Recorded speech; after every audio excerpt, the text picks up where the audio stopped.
గాంధీ మనవడు తుషార్ గాంధీ ఏంది ఇది అనేది అన్యాయం అంటున్నాడు ఇక.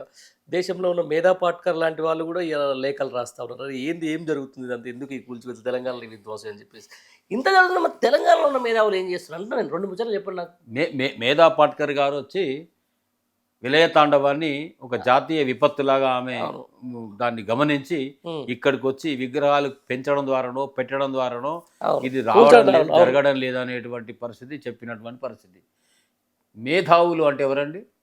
మేధావులంతా కూడా ఉమ్, మేత ఆవులుగా మారిపోయినారు. మొత్తం మేత ఆవులుగా మారిపోయిన అవును. పరిస్థితి. అవును. వాళ్ళకు పచ్చిగడ్డ ఎండుగడ్డ పిడికడు ఏం వేస్తున్నాడో ముందట వేస్తున్నాడు. ఉమ్, కేసీఆర్ గారు చెప్పేది గడ్డి ఒక మేత ఓకాడేసి పాలు ఓకాడు గుర్ర ఇది అక్కడ దున్నపోతుకు గడ్డి వేసి గడ్డేసి ఆవుకు బర్రెకు పాలు. పాలు విడితే ఎట్లా వస్తాయి, ఏసే కాడ వేయాలి పిండే కాడ విండాలని చెప్పేది. అలా పరిస్థితి కూడా మేతావులంతా మూతపడ్డారు. ఉమ్, చాలా మంది పదవుల కోసం పెదవులు మూసుకున్నారు. yes. ఇవాళ ఎవరు మాట్లాడడం లేదు, స్పందించడం లేదు. జనము కూడా ప్రజల్లో కూడా మార్పు రావాలి. Yes. ఇప్పుడు నాబోటి వాడు నేను ఒక్కనే కాదు, వందల మంది ఉన్నారు కదా మాట్లాడడానికి, మాట్లాడుతున్నారు, అడుగుతున్నారు, ప్రశ్నిస్తున్నారు, ప్రభుత్వాన్ని ఉక్కిరి బిక్కిరి చేస్తున్నారు. మాకు అండగా నిలబడాల్సింది ఎవరు?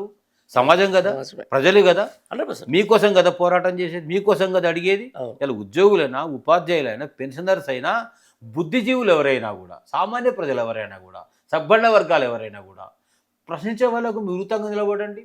అదే కదా. ప్రశ్నించని వాళ్ళను ఉమ్, మీరు వెంటబడండి, వాళ్ళ బాధ్యత నిలవేయండి. వాళ్ళు మీకోసం ఎందుకు పనిచేయాలో చెప్పండి. ఎక్కడ పోయిందండి కోదండరామ్ గారు? కంటికి కనబడరు ఎందుకు? మొన్న మీ బోటి వాళ్ళు ఎవరో ఇంటర్వ్యూ చేస్తూ క్వశ్చన్ అడిగితే మైకు వీకి చేతిలో పెట్టి నీ ఇట్లాంటి అడుగుతా నీ దగ్గర రానబ్బా అని అవును, వెళ్ళిపోతున్న పరిస్థితి. అంటే క్వశ్చన్స్ నుంచి తప్పుకోతున్న పరిస్థితి, సమాధానం చెప్పలేనటువంటి చెతికిలబడ్డ పరిస్థితి, లేదా ఒక ఎమ్మెల్సీకి మొత్తంగా మీరు మూతపడ్డ పరిస్థితి. ఎందుకు మీరు అంటే మీరంటే ఒక తెలంగాణ జేఏసీకి కన్వీనర్గా పనిచేసి తెలంగాణ రాష్ట్రం కోసం జరిగిన పోరాటాలు ఉవ్వెత్తిన ఎగిసిన ఉద్యమంలో ఆ స్థాయిలో పనిచేసిన కోదండరామ్ గారు మీకు తింటే ఒంటికి ఎట్లా పడుతుంది, పంటే నిద్ర ఎట్లా పడుతుంది? ప్రజల కష్టాలు కనబడా? రైతుల కోసలు కనబడవు, పేదల కోసలు కనబడవు, నిరుద్యోగులే కనబడవు, రిటైర్డ్ వాళ్ళే కనబడవు. ఎవరి కనబడుతున్నాయి మీకు? అంటే మీ చెవులు చిల్లులు పడే విధంగా ఆర్తనాదాలు వినబడుతున్నాయి కదా. నా బాధ ఈ ఇద్దరే కాదు, చాలామంది ఉన్నారు ఇక సమాజంలో. ఉమ్, అంటే మేధావులు అనే వాళ్ళు మనకు ఆ గౌరవం, ఆ కీర్తి ఎందుకు ఇచ్చారంటే అందరికంటే కొంత లోతుగా ఆలోచన చేస్తాం కాబట్టి, అవును. అవగాహన మనకు ఉంటుంది కాబట్టి, మనసులో స్పందన ఉంటుంది కాబట్టి, ఆ స్పందన ప్రజల పట్ల ఉంటుంది కాబట్టి కోరుకుంటున్నారు. మనం అంత కాకపోయినా కొంతైనా కనబడాలి కదా. అవును. అక్కడకు రానప్పుడు టైం ఉన్నప్పుడు ఉపయోగపడని మన మేధావితనం ఎందుకు చాప చుట్టుకొని ఏట్లో పెట్టుకోవడానికా? దేని కొరకండి? కాబట్టి మీరు అన్నట్టుగా మేధావులు ఇలా బతికుంటే నిన్నొకడు ఒక దగ్గర చూసినాం. ఉమ్, ఒక ఒక ఒక శాటిలైట్ స్టూడియోలో ఒక ఇన్పుట్ ఎడిటరు ఉమ్, ఆయన మాట్లాడుతున్నాడు. ఏది స్పీకర్ వ్యవస్థ మీద దానం నాగేందర్కి ఇచ్చిన క్లీన్ చిట్ పైన ఉమ్, ఆయన పాపం విపరీతంగా స్పందించిండు. ఉమ్, అంటే సరైన సమయంలో స్పందించినటువంటి ఫోర్త్ ఎస్టేట్ అయినటువంటి మీడియా అవును. మనం కూడా మౌనంగా ఉంటే న్యాయం కాదు. అవును. ఇప్పుడు మాట్లాడకపోతే ఎప్పుడు మాట్లాడతాం? Yes.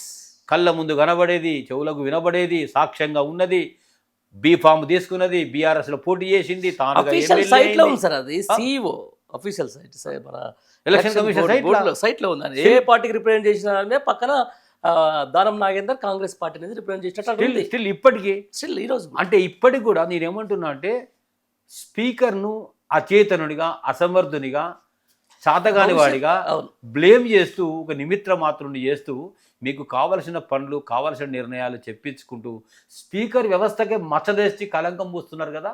అవును. రేపు ఆ స్పీకర్ సీట్లోకి రావాలంటే అన్నీ కోల్పోయి అన్నీ మూసుకొని పనిచేయాల్సిన అవసరం ఉందనేటువంటి అభిప్రాయం కలిగిస్తున్నారు కదా. అవును. అంటే మీరు రాజీవ్ గాంధీ గారేమో 1985లా అవును.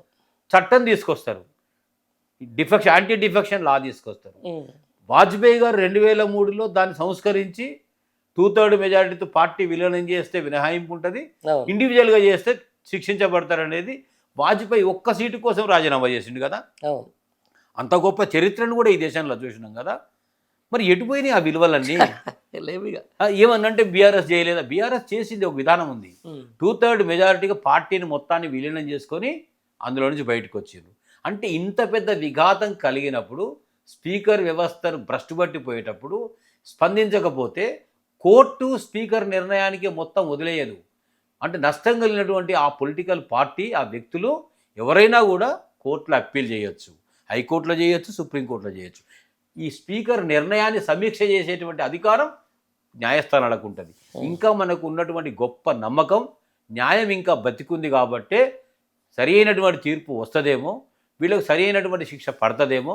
నేను ఒక్కటే మాట అడుగుతున్నా, మీ మీ ఛానల్ మీ ఛానల్ ద్వారా ఒకటి అడుగుతా ఉన్నా. మీరు గొప్పోళ్ళు అయితే పార్టీ మారిన అందరిని అడగండి. ఒక ఆయన దేవుని కండ కప్పుకున్నా అంటాడు, ఒక ఆయన నేను ఆడికి పోయినా కాబట్టి జాతీయ జెండా భారతదేశం జెండా కాబట్టి కప్పిరా అనుకున్నా అంటాడు. ఒక ఆయన ఏమో నేను కలిసే ఉన్నా అటు పోయి కండవ కప్పుకుని ఇట్లా చివిల దగ్గర కూర్చున్నా అంటాడు. అది ఎంపిక పోటీ చేసిన ఆయన నేను బీఆర్ఎస్లో ఉన్నాను ఎట్లా అంటాడు.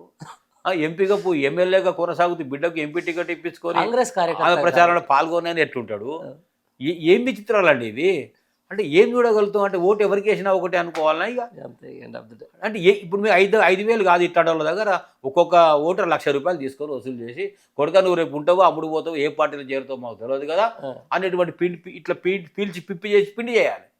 ఎట్లా ఎప్పుడు మార్పు వస్తుంది అంటే మేధావులు అనే వాళ్ళు స్పందిస్తున్నారా, ఒక్కరు ప్రశ్నిస్తున్నారా?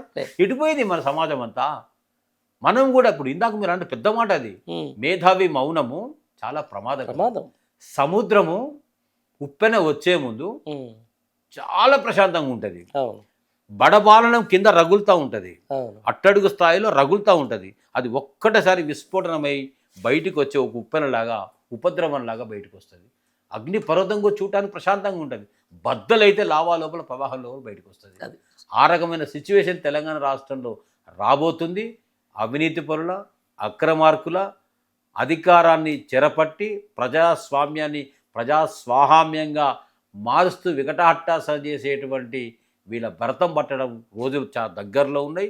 అందుకు మనలాంటి వాళ్ళమంతా కూడా 4th ఎస్టేట్ బాధ్యత మీ మీద ఉంది. మేధావులని అనబడే పిలిచే గుర్తించబడేటువంటి మాబోటి వాళ్ళ మీద గురుతరమైన బాధ్యత ఉంది. రాజకీయ పార్టీలు ఏవైనప్పటికీ కూడా కొంత కాకపోతే కొంతైనా నైతిక విలువలతో పనిచేస్తేనే జనంలోకి పోయేటువంటి ఫేస్ వాల్యూ ఉంటుందనే మాట గుర్తించాలి. అలా గుర్తించినప్పుడు గుణపాఠం ప్రజలు చెప్పాలని కోరుకుంటాం.